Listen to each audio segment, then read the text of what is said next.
bowling alleys, name it, they were complete. That's why Corridor was a paradise to the U.S. military. But when they fortified this island was very much prepared for a naval war. And they had to put in 56 guns, the 23-gun battery. But all of the batteries were then considered to be obsolete, useless when the aircraft bombers were introduced. Like the first mortar I'm about to show you, that's an American mortar dated 1898. Even if it was obsolete, but it was also considered to be a principal defense of the defenders because it was capable of land targets.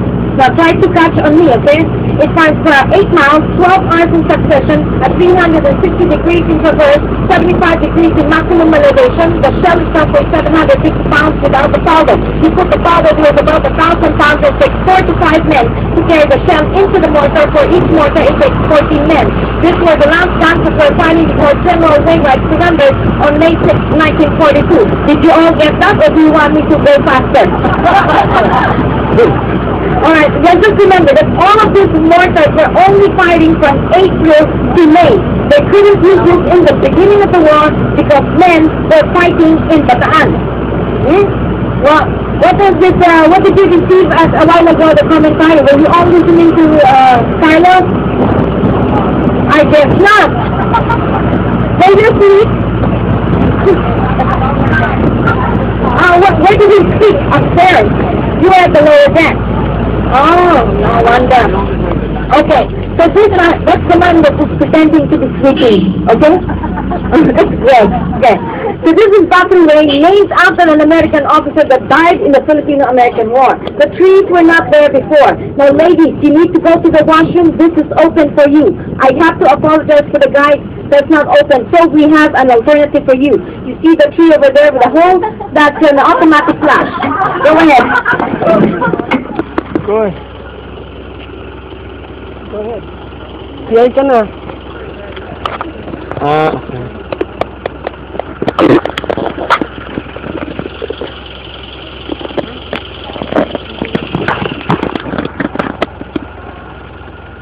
Tagal-tagal naman ito.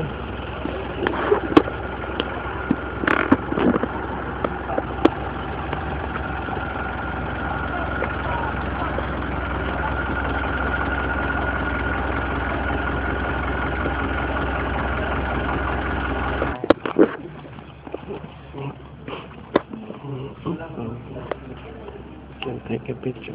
Oh, I will take a picture.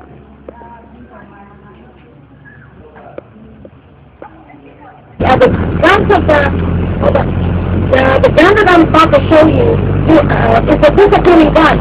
So normally, if the hydraulic help is elevated, fights against an enemy ship, and then it goes down, hiding between the walls. So it's not supposed to be seen by enemy ships, but very vulnerable to air strikes, which makes this gun useless. But for the meantime, let me just show you of the ordnance shop. That is the correct spelling, okay? Ordnance shop is a military term for repair shop. There was a time when the Americans were retaking, they were on the opposite side, and they were trying to negotiate with the Japanese, several Japanese here, to surrender instead of fighting, but the Japanese fired the first shot that killed an American soldier.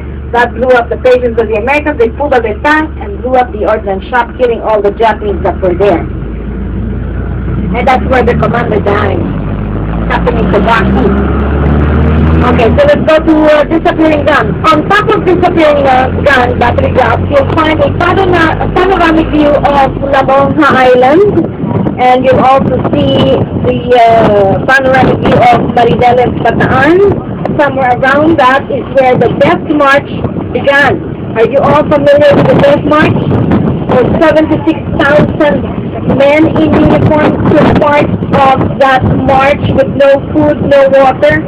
But did you know that there were additional 20,000 civilians that also took part of the Death March, including women? So approximately about 100 of them, 25% of those 76,000 men were considered to be physically fit for war. And can you imagine most of them were sick of several diseases, including dengue. Okay? So let's go upstairs. I'll explain more there. We'll have about 20 minutes upstairs. Okay.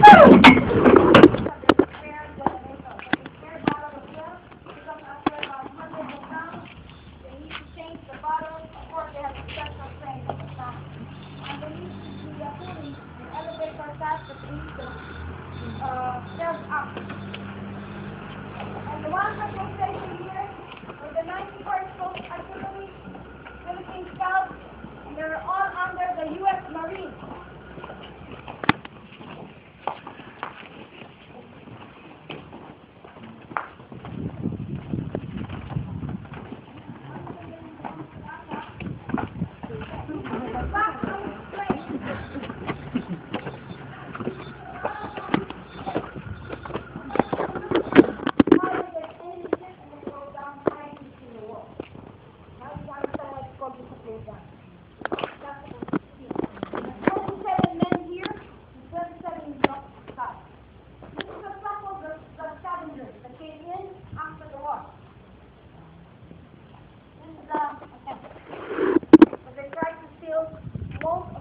Bottles here, but the Japanese, when they occupied the island, if you're into military, any one of you in the military, men, boys, never been in the military, you're familiar with this, it has its own, like, you know, the machine itself underneath 20 plates this thick. What do you call this, sir? Let's remember the name. The recoil, okay? It's this thick, more than 20 plates down below. That's the one that helps the machine itself to go up. It's not there anymore. Hydraulic. Japanese. Hydraulic. They actually sold it. The Japanese. They melted it to make it other armaments. Okay? First they used acetylene to melt it. They sold it. Okay? They almost cut it off. Yeah. So this is the 10-inch fighting 8-man. Just to upset that it's nicer there.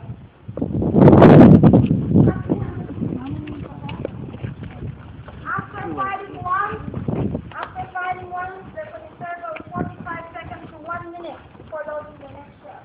That's the condition stuff. In the beginning, they never admitted that they used to stop. See that small island over there? That is the Monga Island or the Nan.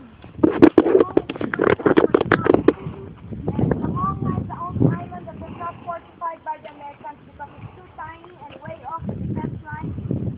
So that is being maintained by the Coast Guard. There's only the lighthouse on that island. You can see the lighthouse up here. Right? On top. Walang mongha doon. Wala. You know what is called La Monga? Okay. You know what is called La Monga? Because remember Maria Velez? The Spaniards had legendary stories about the islands here. Remember, we have 5 islands at the mouth of Manila Bay. That's Corridor, Caballo, El Fraile, Carabao, and Caballo.